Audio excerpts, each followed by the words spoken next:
And in verse 7, David says to him, do not fear.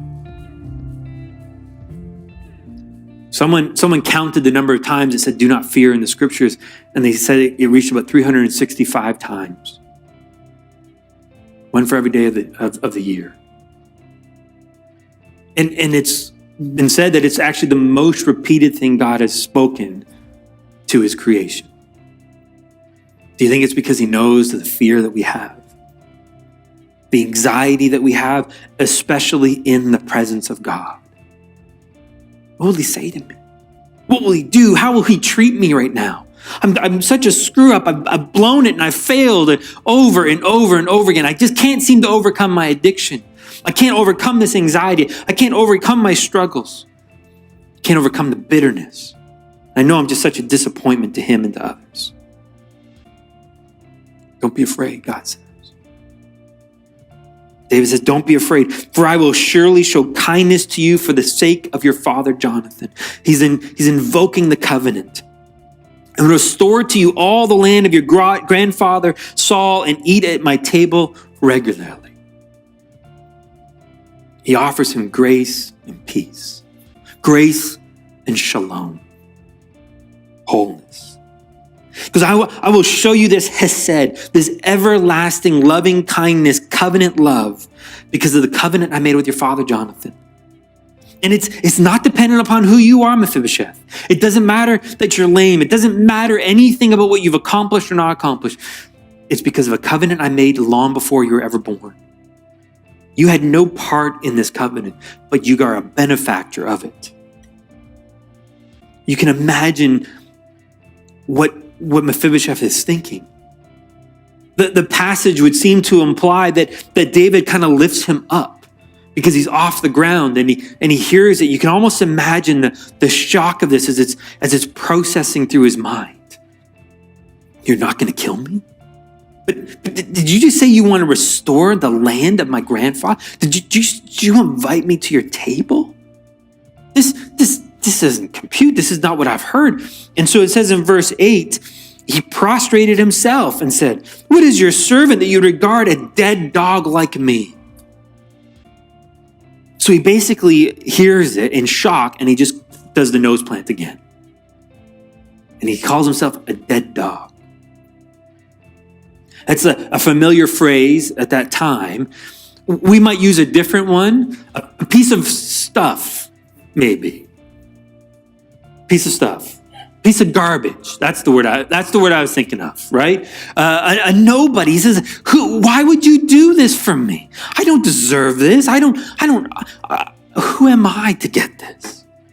The sheer shock and amazement of what Mephibosheth is processing hearing upon this.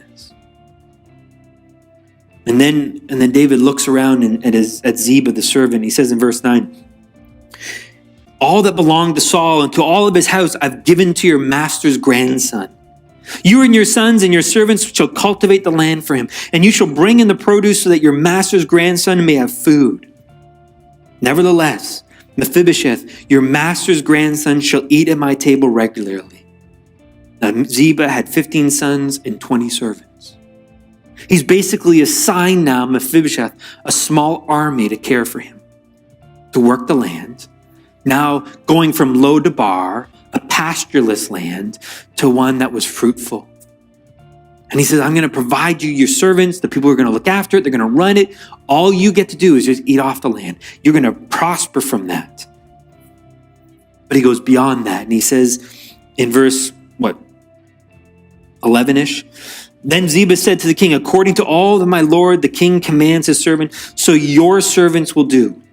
So Mephibosheth ate at David's table as one of the king's sons. Did you see it?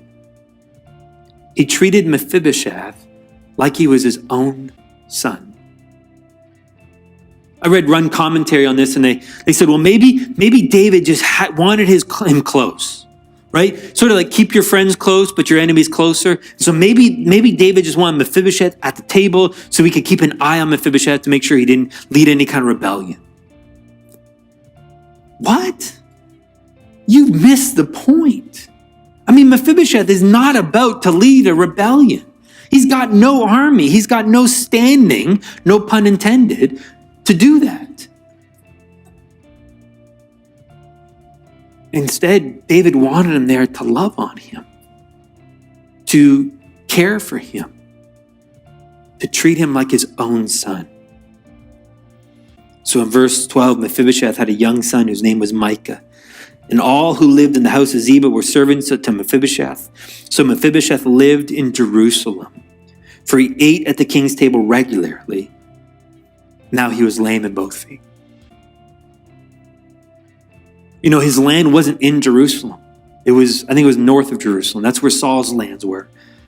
But he lived in Jerusalem because he wanted to be close to David. He wanted to enjoy the fellowship. And he ate at the table regularly. And I kind of like at the end, they were reminded, by the way, he was still lame. It's not that what he brought to the table. It wasn't what he offered David. That wasn't what it was. David was simply after the friendship and the relationship. He was out to love on him because of the covenant he had made with his father, Jonathan.